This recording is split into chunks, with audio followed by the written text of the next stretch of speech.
Welcome everybody to A Balanced Life with Dr. Jacquie here on Black Star Network. And we are continuing our series, our part 2 of putting in the work on author's journey. And we're putting a little spin on it because some of you also desire to be speakers. Today, we are joined by the amazing group who will always be with us to continue to help us figure out where we're going, what we need to do, and how to get there, not only using balance, but also determining when enough is enough. And you need to turn the tide and start in a different direction. We're joined today by Linda Griffin, Dr. Tierney, Charlotte Avery, and Catrice Nolan. Welcome in, everyone. Hello, hello. Hello, hello, hello. I am excited that y'all are here. Last week, we started our conversation and ended our conversation with trying to figure out what do people do who want to be in the author space. And each of us writes for different reasons and different purposes. So I want to start off by, just asking this one simple question. And I know it's going to be loaded because people are like, oh, I never thought about that. What was the reason that you decided to write? When did you know that you needed to do a book? How does that come to each of you? And, what was your process like? I'll start with Dr. Tierney. Yeah, you. So you guys heard me tell you last week how I lost my boot job. And that was kind of the catalyst that led to me writing a book. But I actually had a dream, a desire of writing a book that started when I was a child. Okay, so when I was a little girl, we'll say probably like 7, 8, I knew I had something to say. Now, what I had to say, I don't know. My granddad, I'll tell you, I love to talk. And I just wanted to write a book. I didn't know what that book was about, but anybody who would listen, I would tell them, I'm going to write a book, And so I tell you that because a lot of times we think about books as just, it's just something that I do or something that I did. But writing a book can actually be a calling. It could be connected to something that God put on the inside of you very, very young, very, very early, or even in our later years. I didn't know anything about the author process, but I knew at 7, 8 years old that I was going to write a book. And over time, it changed. When I was in higher education, it was going to be a textbook. And I had this layout for this amazing textbook on enrollment management and, all of that. And then once I lost that job, somewhere along the way, I actually forgot about my book. I actually forgot about that dream. But while I was sailing the SS depression and laying on my couch and Lord, why did you do this to me? And going through all the hitting every rung on the emotional ladder, God said to me, don't you remember how you always used to say you wanted to write a book? I put that there. Now let's talk about this book. And you guys heard me say, I was like, sir, I need to book me a job, not, write a book. I threw that thing in the corner, but he brought it right on back to the forefront. And so that was kind of how I ended up writing my first book. I think that that's a powerful story, Dr. T, because everybody is searching, for that space. Charlotte, what was your single most reason? My single most reason for writing was because I just felt like there are things that people don't talk about that people really need to know. And especially as a wife and a mom. I mean, you guys know that I have seven children, but I just learned in my motherhood journey and my woman journey that there are things that we don't talk about that are just so taboo. And for me, I'm just like, well, we need to talk about it because anything that you're going through, somebody else is going through, even though they're not talking about it. And so I just started writing and putting it out there. But like Dr. Tierney, when I was younger, when I was in elementary school, I always knew that I wanted to write. I knew I was writing poems. I was doing a lot of things. I just had no idea that when I wrote my first book, that it was going to be about motherhood. I didn't know it was going to be about, all the things that I'm writing about now that really empower me, empower women, empower children. And so it's really my calling to do that as an author, as a speaker. And I just love it. It moves me, it drives me, it compels me to really hear the thoughts and voice of women and children and be able to speak to that. Thank you for sharing, because as you stated, we all come from different places, whether it's something God, says like, look, I've been saying, you're like, but I don't think I have anything to say. And then you realize I have a voice and I want to use it for a great cause and a great reason and purpose. And Catrice, even with your writing, and you shared with us somewhat of your story in your writing, how did it move you and prepare you, to continue on your journey? Because you wrote after the fact.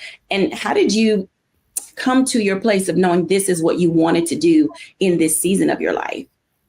I came to know about that, Jackie, because it was me sharing about my journey with others and them learning that there were so many other resources available to them, others who were going through cancer or perhaps a loved one that they just didn't know. And it was extremely shocking to me that in some instances I was going to the same hospital that they were going to, but for some reason I was knowledgeable. I had learned about resources that were available to me, but that other person, same location, did not. And I thought, how many other people are not being made aware or don't know what questions to ask as they're going through their cancer journey in terms of the support that they need? And so it was continuously hearing that question, having those discussions that led me to, you know what, we have to put some of this information in books because, with knowledge is power. And I want people to be empowered when they're going through their cancer journeys. Mm. Oh, that is a journey that many have faced, and some are wondering if they ever will, and some will ever not. But what you write about, we're all alongside people who go through that journey. And, Linda, as a writing coach, you guide many people through this process. And, as an author yourself and as a writing coach, how do you help people find their single most powerful or important reason for wanting to write? Or is there one? Yeah, absolutely. There is a reason. I'll just share a little bit of my story. When I wrote my first book, it wasn't really a calling. It was a necessity because I had a marketing company and I was working with small businesses. I wanted to break into the bed and breakfast industry, but I didn't have any clients at the time. And my business coach said, well, just write a book, put your techniques and everything, tailor it to their industry and write a book. And I decided, oh, okay, great idea. But I had no idea how to get started at the time. And this was in the October timeframe. The bed and breakfast industry had a big conference every year in January. And I thought, okay, I'm going to have my book ready to go. Little did I know how much work was involved. So I know we're going to talk about self-publishing versus traditional publishing later on in the conversation, but that was what started me on the self-publishing journey because I knew I could not get a book contract, an agent, or any of those things and have that book ready to go in January. So I ended up going down the self-publishing route. But to answer your question about how do you pick your topic, because we all have so much knowledge about so many different things. And I think both Charlotte and Dr. Tierney talked about where their passion is, right? What is the thing that, you are always talking about, right? People get tired of you saying, oh, this, that, the other thing about your particular subject. That is where you have the most knowledge. And that is where you should start because as Catrice said, there are people going through the same things that you're going through, but don't have the resources that you have or are not even aware of the resources. And so it's up to us when we're passionate about a subject to go ahead and share that with the world. Sharing comes in a lot of different ways. And so I want to ask each of you this because there is this sort of pivot when you think about the writing is how do you balance what you want to say and the emotion of getting it out on paper. And I know I ask this because our viewers sometimes say, yeah, I've got a lot to say, but I may be judged by what I say. I want to share so much information, but I don't know how to, parcel it out. And that's where a good editor comes in. So I'm gonna go back to Linda before I come back to the rest of our guests. How do you select an editor? Or should you be able to edit your book, or is it just impossible to self-edit? Absolutely not. And Catrice can tell you, I yelled at her a lot saying, don't edit, just get the ideas out of your head and onto your paper, onto computer, onto your laptop, whatever it is that you're using, because we are so close to our subject. We think we know what we want to say, and it comes out, but it may not come out the way somebody else can absorb that. And so it is critical to work with an editor to help you crystallize your thoughts and organize the chapters and make sure that what you want to say actually comes across in paper. Mm-hmm. Well, Catrice, talk about that for a moment, because you work with the coach, and I was going to tell you my editing story was horrifying because I'm like, and so Catrice, what was it like working with the coach to help you edit your process? It helped tremendously. Just like Linda said, it was really the push of just get it on paper, by hook or crook, right? In some instances, it was driving down the highway and just having my cell phone on recording notes, just sharing. And then sometimes we would then take that information saying, okay, for the past, couple of weeks, here's all the content I created. I don't really know how to organize it, but these are the thoughts that were on my mind. This is information I wanted to share. And working with Linda, we were able to then kind of group the content in the appropriate ways. And then she would then ask follow-on questions, say, you started talking about this, but expand this topic area for us. And then that's what led me to creating even more information, resources, or even identifying perhaps, I may not be so knowledgeable about this area, but I know someone who specifically went through that particular issue. So let's get them in here and let's have them talk to that piece and then tie it together. So it really helped just to get everything out onto the cutting floor before it got cut. The cutting floor before it got cut. So when we come back after the break, we're going to continue this conversation because, as you can tell, editing can not only be an amazing experience, and for some of you, it could be traumatic because they're your words. It's your heart on paper that you took the time. And so you're wondering why things happen the way they do. We'll talk more on this subject when we come back after the break.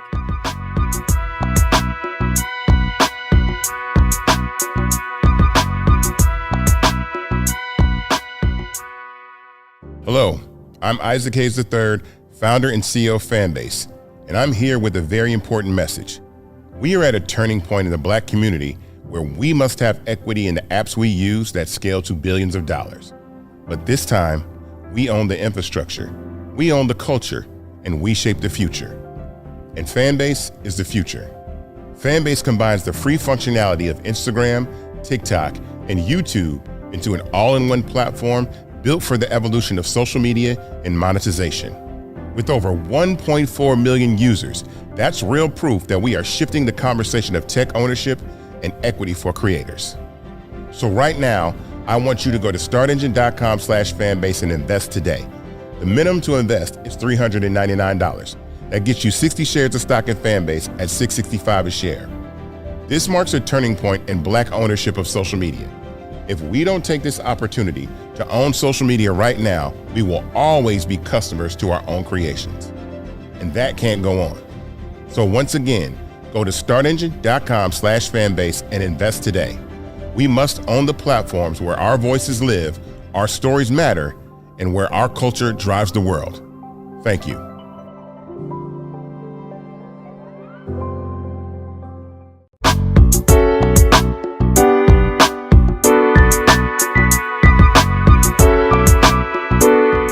Welcome back, everyone. And as you can tell, this process of writing comes with some highs and some lows. And also, being an author is not for the thin-skinned. It is not for the faint of heart.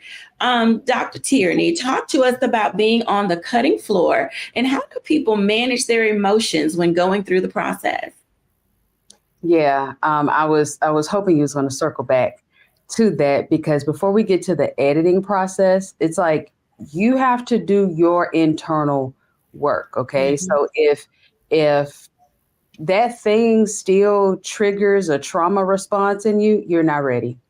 You know, if you are so touchy about your work. I think it was Erica Badu that said, now keep in mind, I'm an artist.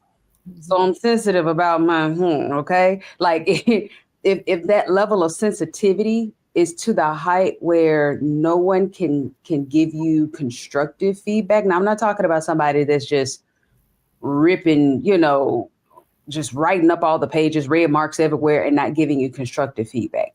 But I'm talking about that constructive feedback that's actually meant to make you better.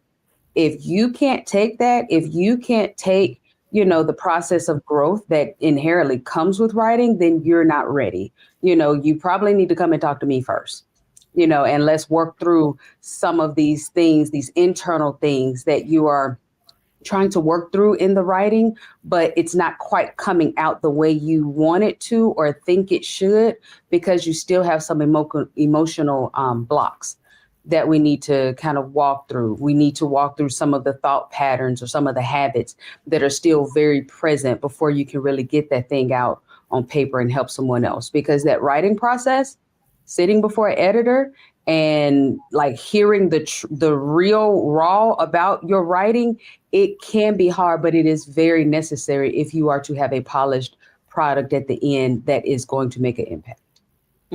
Absolutely. I can concur with that. And all of us can say we like the finished product, that we have after we went through the process. Charlotte, you write both for children and for women and adults. Is the process different for you when it comes to the editing of what you want to say and could say? And then sometimes it's how you say it, because it's not like you're doing an album and we all can't do these burn records. So we need to really temper what we say and how we say it. What does that look like for you? So, for me, writing children's books, it's a very short process for me because, I'm really, putting myself in the position of the child who I want to really read my book and the excitement that I want them to feel and all of the things. So for me, writing children's books are actually, people are like, why don't you just write children's books? Because they're actually easier for me to write. But at the same time, writing self-help books it's a more tedious process because not only is it more pages, but it's more emotion, it's more research, it's a lot. But I just want to circle back to this one thing too, because it's not, when it comes to managing, not in writing children's books and writing self-help books, there are two things that I have to do that really coincide with both of them. And it's one, I have to manage my emotions and I have to manage my level of expectation. And when I say that, it's because, I have to do my part, which is writing the story, right? Writing the book. But having a team of people, when you're not just the only one, I'm not my editor, I'm not my illustrator, I'm not, and I'm not just all of my editors either, because sometimes you need different editors for different things.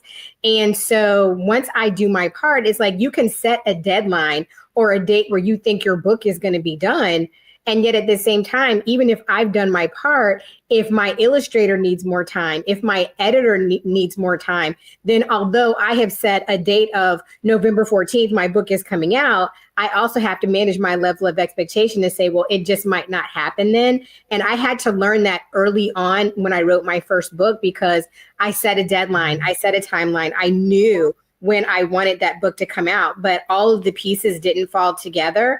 And so I learned that one thing right there was managing my level of my emotions, but also managing my level of expectation. When it comes to writing self-help books, when my editor is reading it and, and she's telling me, okay, I think you should take this out, I think you should leave this in, then it really, it can be really emotional, because I can be like, well, I really wanted to share this part, but sometimes some things are not meant to be shared right then. And so sometimes it's the difference between writing a book right now and also being able to write a series of books that may go along with what that particular thing is that you're talking about.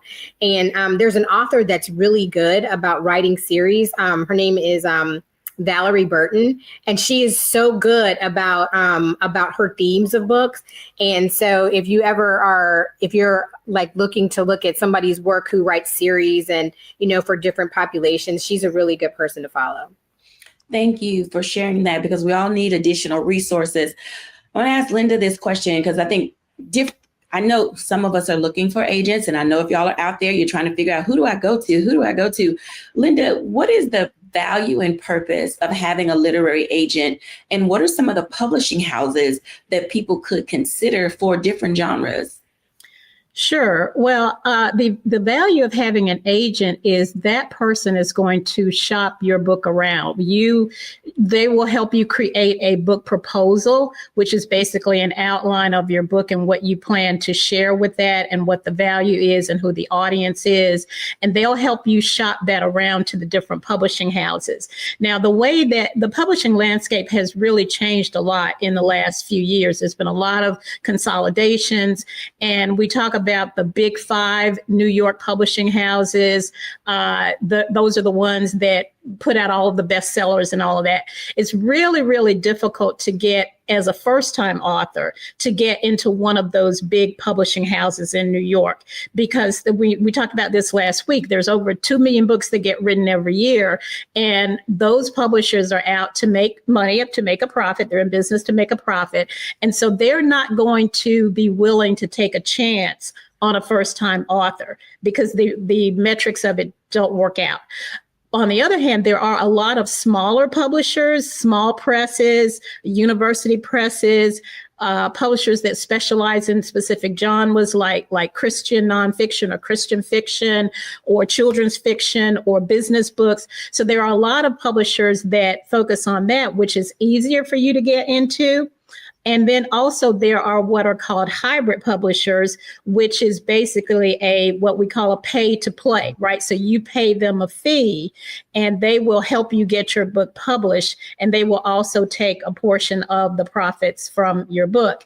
And then finally, there's self-publishing where, as Charlotte said, you gather your own team of people, your coach, your editor, your illustrator, your book layout person, and you build your own team, and you self-publish on one of the various and sundry platforms such as Amazon. So I think the best way to get started is to do a search on your specific genre. So if it's Christian fiction or if it's business related leadership books, do a search for publishers in that category and then do your research on them. And there are a lot of key questions that we don't have time to go into today to ask. But, one of the things is, will you retain the rights to your book? Rights have been in the news a lot lately in the music industry, but it's also true in the publishing industry, because when you sign on and you get a book contract with a big 5 publishing house, what you're doing is you're selling them the rights or the intellectual property of your book. They then own that, and they pay you then a royalty based on how many books that they sell. But it also restricts you in that you can't sell everywhere. There's certain parameters of when you can sell and how you can sell, and also what your cover looks like, and even what the content of your book is. So they basically buy your intellectual property, and in return they give you this big distribution capability so that they can get your book out in every bookstore and all of that. So it is a trade-off, and you have to be conscious of that. So you want to ask whether you still own the rights. You want to ask, what is the royalty? Typically for a large publishing house, it's 10 cents on the dollar. So, if you're selling a book for $20, you're getting $2. Mm-hmm. And you also want to ask what marketing they do for you.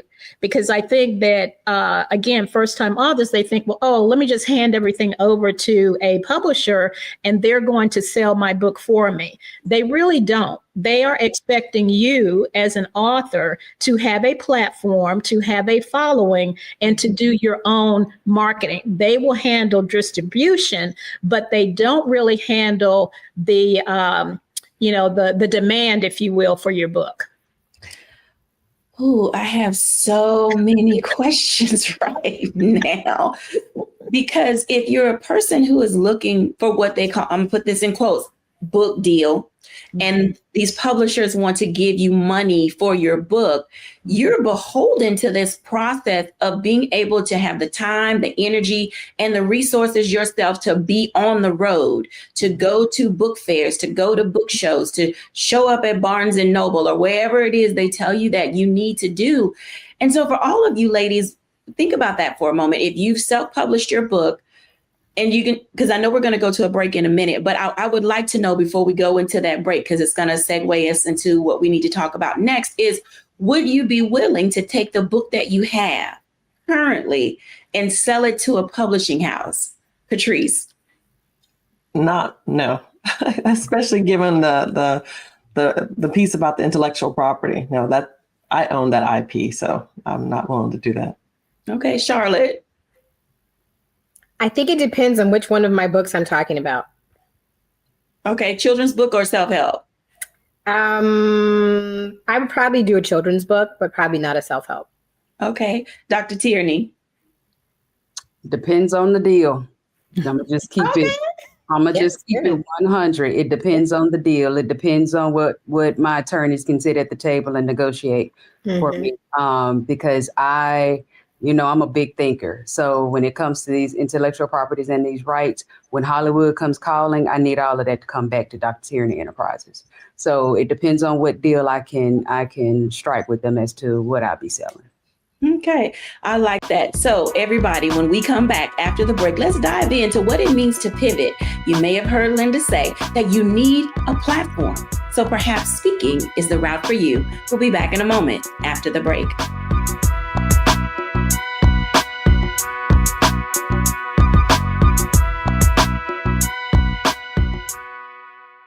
They said the quiet part out loud.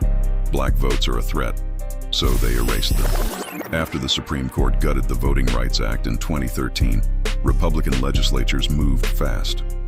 New voter ID laws, polling place shutdowns, purges of black voters from the rolls. Trump's Justice Department didn't stop it, they joined in. In 2018, his DOJ backed Ohio's voter purge system, a scheme that disproportionately erased black voters. Their goal, erase black votes and political power. Yeah, that happened. These are the kinds of stories that we cover every day on Roland Martin Unfiltered. Subscribe on YouTube and download the Black Star Network app. Support fact-based independent journalism that centers African Americans and the issues that matter to our community.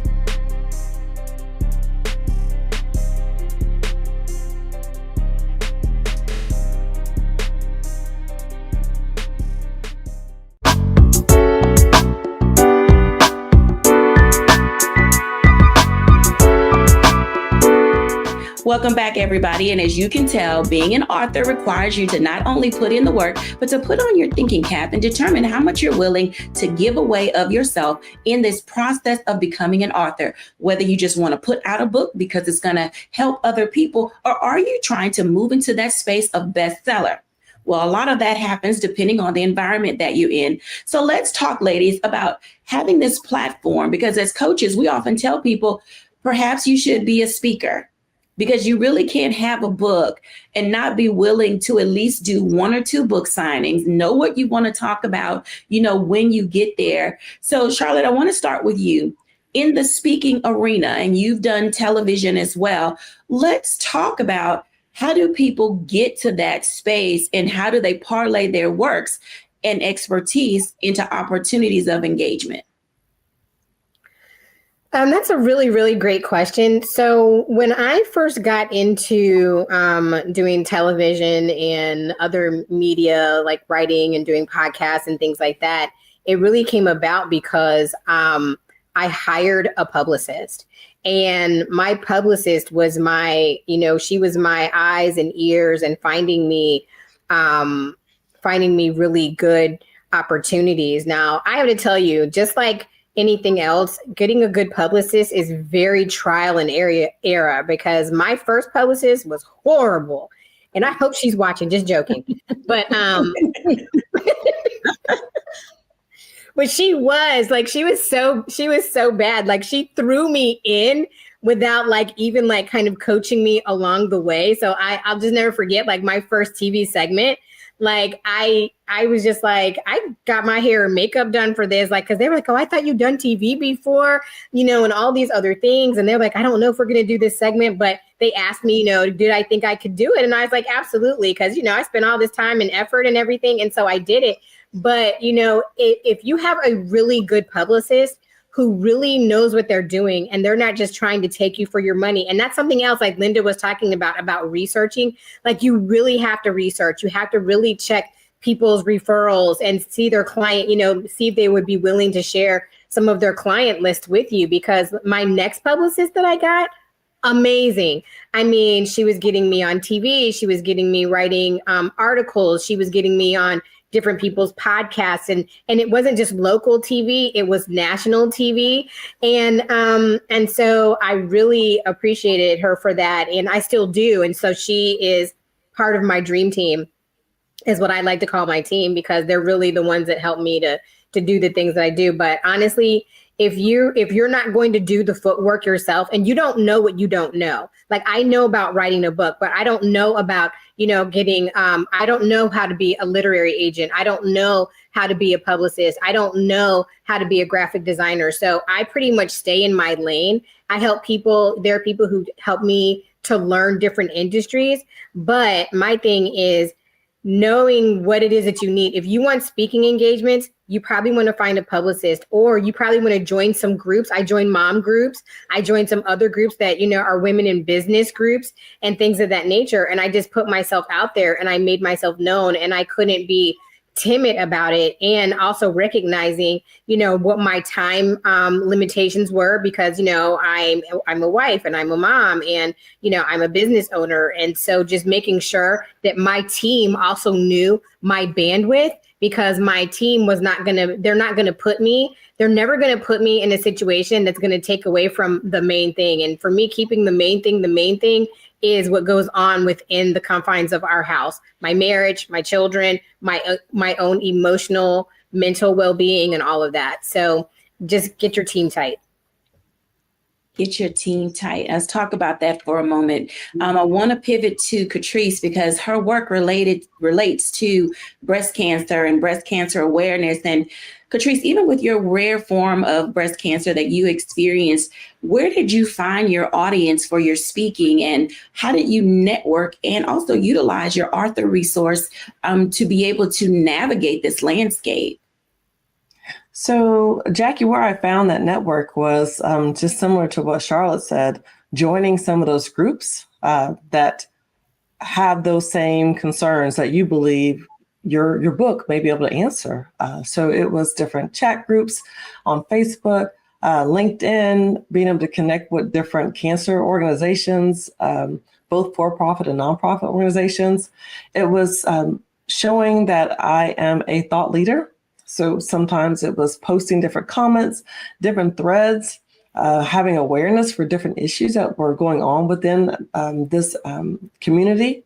And as that information kept getting posted, you then acquire more and more people, perhaps followers, who are interested in what you have to say. And it was from there that I started getting emails or perhaps even direct messages on various social platforms, asking if I could either come speak on their podcasts, be featured in an article within their newspaper or their magazines, being featured in other publications, national publications, and even just because of my connections, even with this small niche of individuals who have been diagnosed with inflammatory breast cancer, there was a push at a national level to create more awareness. And it was for that reason that I was featured on Good Morning America. So it just was a slow kind of buildup of connecting with that community. And that community, as you know, although we might be small, the cancer community is large. So many of us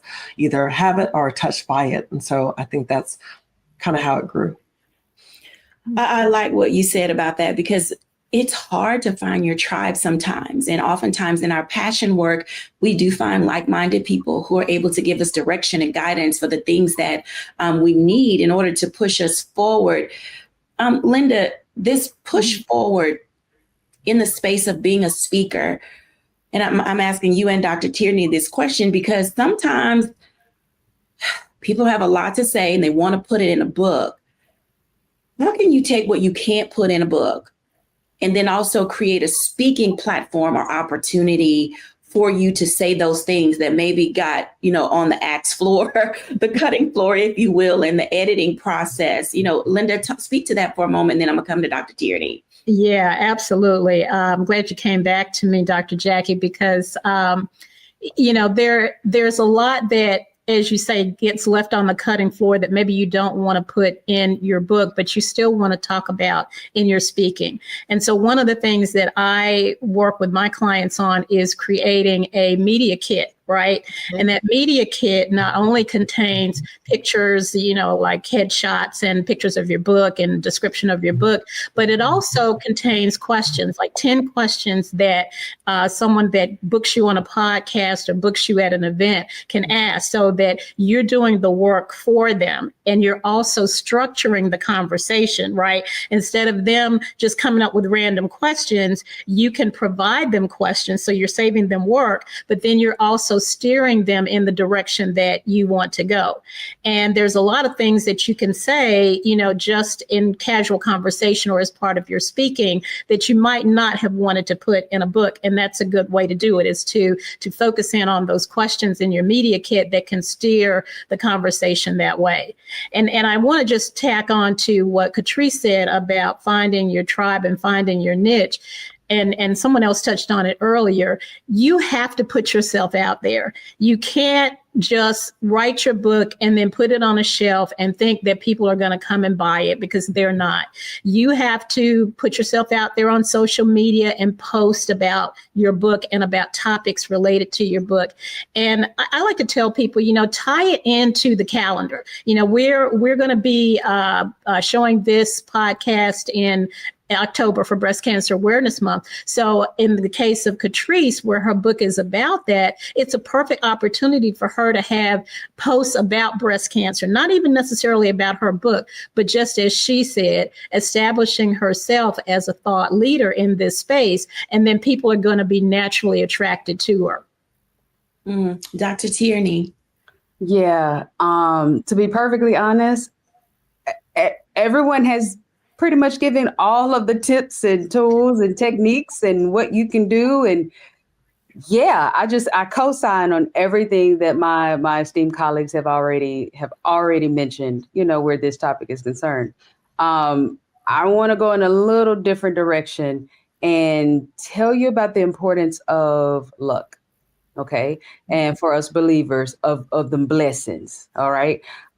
Because a lot of times we can do all the things. We've done all the things. We've got the coach. We have the proposal. We have, went after the speaking platform. We've been building our social media and all the things, right?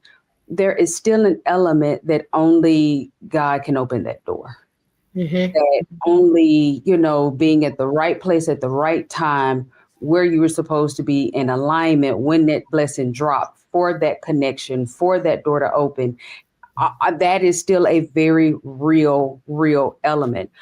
Just to give you an example, me being on this show right now was a product of that. I did all the hard work. I had this, this book that I didn't know what to do with. And I was literally on the phone with my mom, walking my dog. And we were having a very mundane conversation.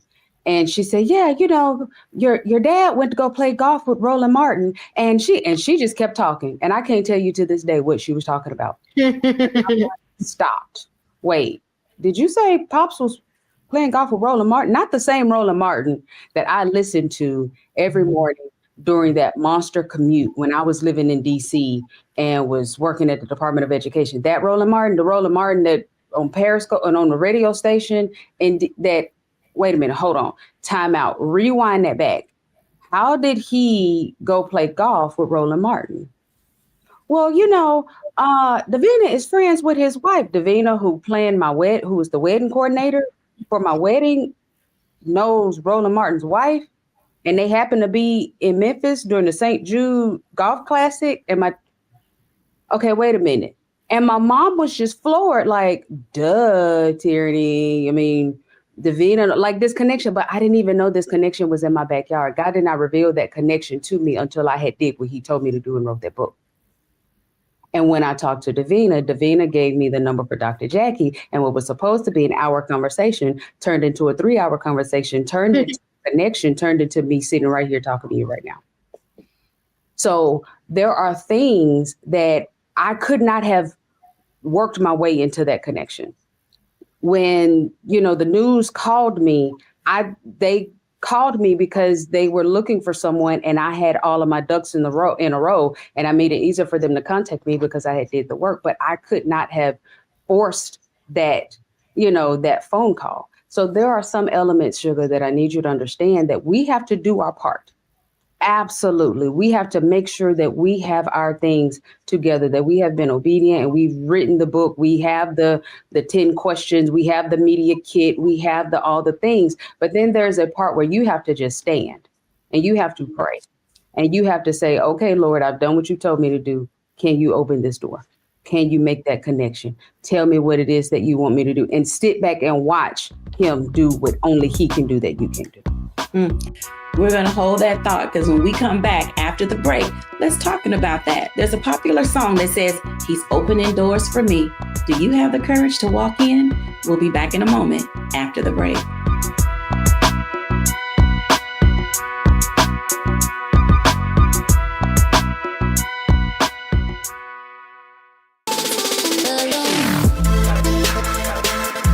Hey y'all, welcome to The Other Side of Change, only on the Black Star Network and hosted by myself, Bria Baker, and my good sis, Jamira Burley.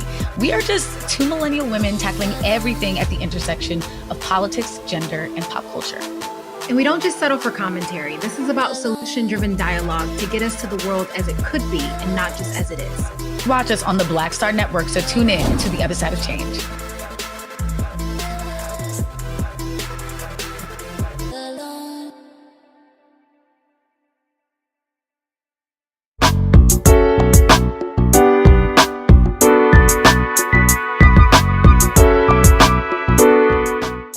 Welcome back, everybody. And as you can tell, it takes all of us to be all in our own process when it relates to putting in the work, to being an author, to being a speaker, to finding your tribe, to moving yourself out there in these public spaces.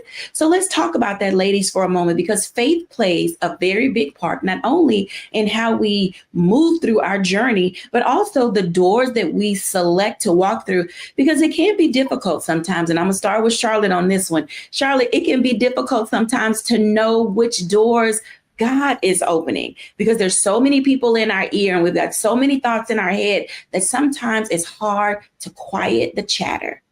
How do we get there? How do we get there? We get there by really taking the time to really just pray about it. And when I say pray about it, some people are like, oh, I need to pray on it. No, sometimes people use prayer because they have the paralysis of analysis. But I'm really talking about praying about it, to asking the Lord, really, Lord, is this what you want me to do?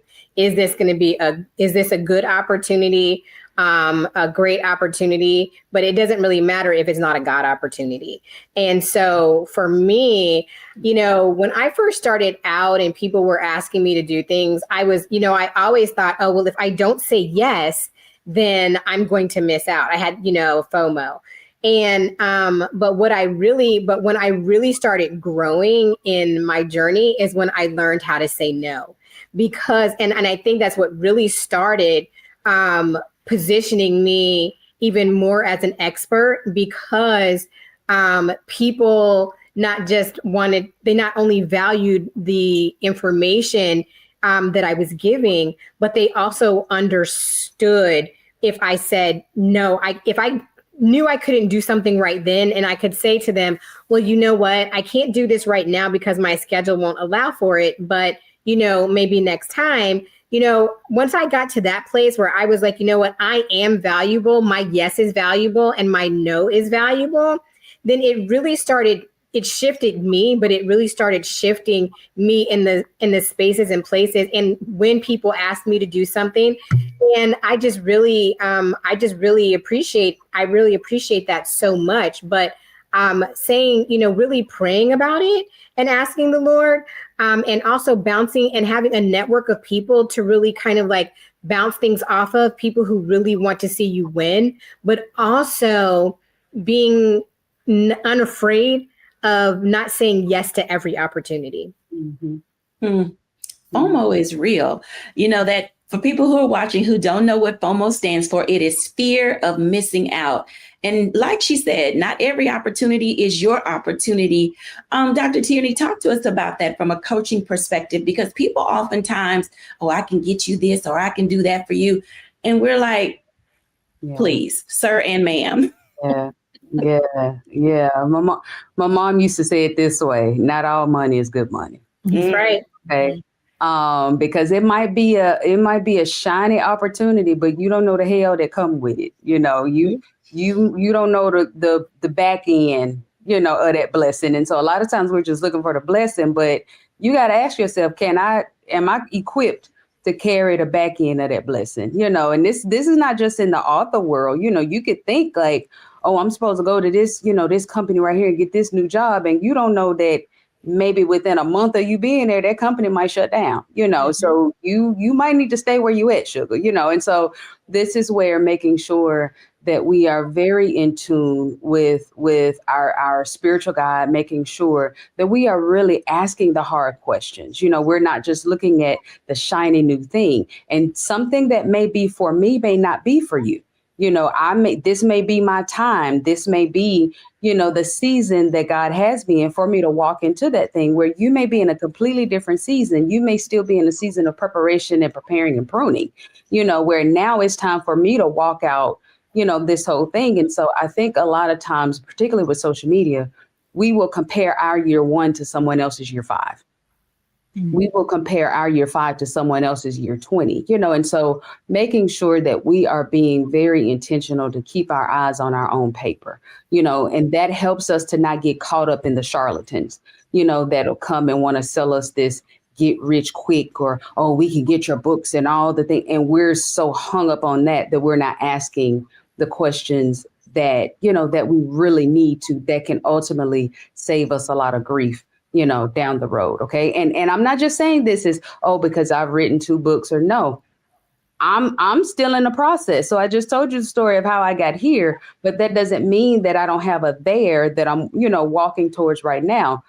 So as I say that, sugar, if you are watching and you are a literary agent, or a literary agent, I am sitting on a series, sugar, 3 whole new books that I am looking for an agent. Okay. So yeah, call me, send us a message, because I need to get these new books out into the world.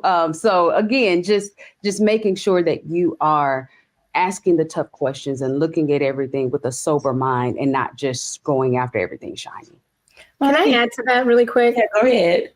I wanted to add to this too. If something goes against your character and your integrity, and something goes, and if it just doesn't feel right to you deep down in your shanana, and it's going to go against even the character of God, then it really is a no. Like, no matter what it looks like, no matter how it sounds like, no matter how much money somebody's trying to give you, you really should not be doing it, because you will regret it so bad.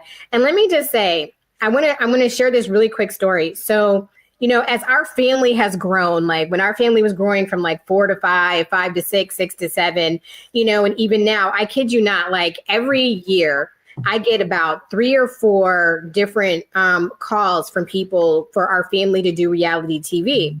And every time, and it kind of goes back previously to what we were talking about, how much are you willing to give away? So there was a person who called me up and asked me about doing a reality show with our family. And their premise of the show was, I was the mom that was doing all things mom, running the household, doing this, whatever. But they really wanted my husband to be, the picture that they had of my husband was that he really was an absentee father. And that completely, first of all, it against everything that my family stands for, because my husband, if you know him, he is very present in the lives of our children. No matter how hard he works outside of our home, he is very present. He goes to games. He does all the things. He takes people to practice and things like that. And so I just wasn't willing to do it. I wasn't willing to have cameras be in certain places that were intimate spaces as it pertained to the lives of my children, because my children weren't going to be small forever. And even though, I have kids who are emerging adults, there are certain things that they just don't want to share. So I say all that to say, if it goes against your character, your integrity, if it goes against the character of God or whoever your inner whatever is, don't do it. Mm-hmm. That's really good advice. And I want to pop over to Catrice for that, because I know Catrice was doing her little God wink, wink, wink over there, because sometimes God winks at us, doesn't he, Catrice, to say, when is your time and when is your season? What role does discernment play in this process of putting yourself out there? Because once you become an author, a speaker, you start utilizing social media, you get all kinds of followers of different types. Mm-hmm. So true. That God winks piece. I heard Dr. Tierney talk about, being in alignment, and we talked about moms, and moms are a special part of that team to kind of help you with some of the discernment at times. And it was actually during my cancer journey that my mother introduced me to a book called God Winks. And it was just talking about the different stories about how, you might be along a certain path, but there's something that happens that veers you a different way, or that was the place you're supposed to be. And I know myself, there have been instances where I felt like, well, is this really the path you want me to be on, God? Is my voice still something that needs to be heard? Do people need to hear me? And there have been instances, as a result, I've taken a pause. But then there'll be a message, an email, a DM that comes in asking for more, asking for me to come speak, asking for me to lend my voice to this community. And so I look at those as God winks and ensuring that, yes, I am in alignment. It helps with that discernment, having those answers about whether or not I'm taking the right next steps. Those right next steps really do matter. And Linda, I'm going to ask you this question because I'm reflecting on my own journey into this process, because I've been talking about balance for, 30, 40 years now. And people are like, oh, work-life balance is not achievable. And I'm like, there's more to it than that. A lot of it is the power of the mind. And now we're in this space of mental health. And sometimes you just have to wait. Some things can be written in their season. Some things can be written ahead of their time. But even in all of that, what is the power in waiting and listening, Linda? How important is that to know that when God say go, you go, and when God say wait, you wait? Absolutely. Absolutely. Yeah. Dr. Tierney talked about it a little bit earlier, saying that if you're still in a season where you are working through some things, this may not be the time for you to write a book. And I have a client right now whose project is on hold because her book is about bullying in the workplace, where she was very severely bullied. And she is still very, very angry about it. She started writing her book and she was just so angry she couldn't even continue writing. So I said, look, let's just pause. Let's pause, let you work through some things, and then we'll come back to it when it's the right season, as Dr. Tierney said. And I think everybody has said the same thing, is that a lot of times you just have to be quiet and listen, and God will tell you whether it's the right time for you to move or not. And it's okay if you need to take a pause and not write for a while and then come back to it after you've done the work to get your act together, then it's all perfectly fine, because I firmly believe there's a season for everything. And this may not be the season for you to get this book out. Maybe this is the season to work on yourself and get yourself through these things. And then next season will be the time to put your book out. Absolutely. Thank you all for sharing. When we come back after the break, I'll give my reflection.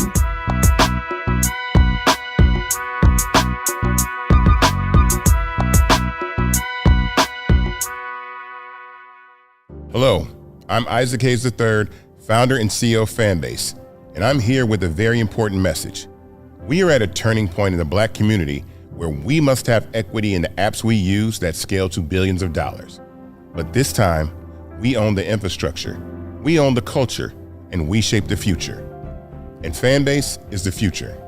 Fanbase combines the free functionality of Instagram, TikTok, and YouTube into an all-in-one platform built for the evolution of social media and monetization. With over 1.4 million users, that's real proof that we are shifting the conversation of tech ownership and equity for creators. So right now, I want you to go to startengine.com/fanbase and invest today. The minimum to invest is $399. That gets you 60 shares of stock in Fanbase at $665 a share. This marks a turning point in Black ownership of social media. If we don't take this opportunity to own social media right now, we will always be customers to our own creations. And that can't go on. So once again, go to startengine.com/fanbase and invest today. We must own the platforms where our voices live, our stories matter, and where our culture drives the world. Thank you.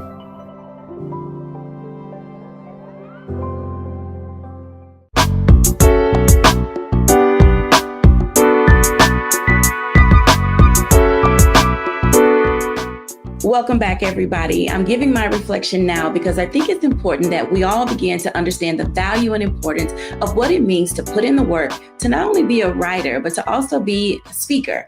Sometimes we're tossed into these environments and we haven't counted the cost. So as you have heard, there are many things that you may need to consider. Where are you emotionally? And are you ready to write? Have you manifested in some way these things that will help you put good content in so that people who will read your book will not only understand what you need to do, but also they will be able to get something from it that will move their lives forward. As you prepare on this journey of being an author or speaker, just know that you're required to put in the work and you have to be all in, mind, heart, body, and soul. Thank you all for watching. Bye now.